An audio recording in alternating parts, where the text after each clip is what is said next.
everyone, how are you all doing today? Great. Well, I'm glad to hear that. So before I begin, how many of you know the difference between y'all and all y'all? Put your hand down. I know the difference. I'm from the South. So today I'm going to be telling y'all a little bit about myself. So as many of you probably know, I grew up in Texas. But what many of you don't know is I was born on a beautiful fall day in Harrisonburg, Virginia. I didn't live there for too long. In fact, I was only there for 2 months. That's why I'm saying I'm from Texas.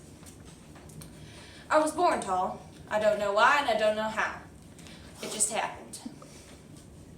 When I was 1.5, I looked like I was 3, and it didn't help that I was potty trained, walking and talking in full sentences. One time a woman walked up to me thinking I was older and asked me how old I was. I told her that I was 1, and Mama said that her face was pure shock, confusion, and terror. I could fully swim by the time I was 2, so when I turned 3, I figured it was about time I knew how to paddleboard by myself. If you know anything about where I lived in the South, then you know that doing this was really dangerous for many reasons. Besides the prospect of falling off into snakes-infested waters, the biggest danger were the alligators.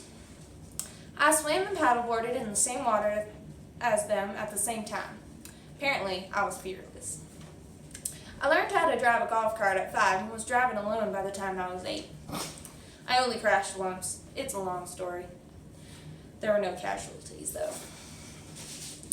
As I got older, my dad got a job in Montana. This meant we had to stay in Texas and sell the house while Daddy was up north with the Grizzlies. When it was time to say goodbye, there was a massive party. Even the alligators looked like they were crying. Big alligator tears. I said goodbye to my 3 girlfriends and my 13 boyfriends and packed my bags, bought a sweater, and moved to the North Pole. Once we arrived in Montana, I was put in private school where I skipped a grade.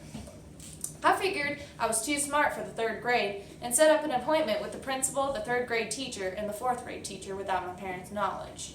The principal said he ain't never seen nothing like that and I might as well go up a grade. I did, and I was much happier in the 4th grade class, but it was nothing like being homeschooled. Now I'm back where I belong, being taught in my own house. I visit Texas now and then, but Montana is also my home.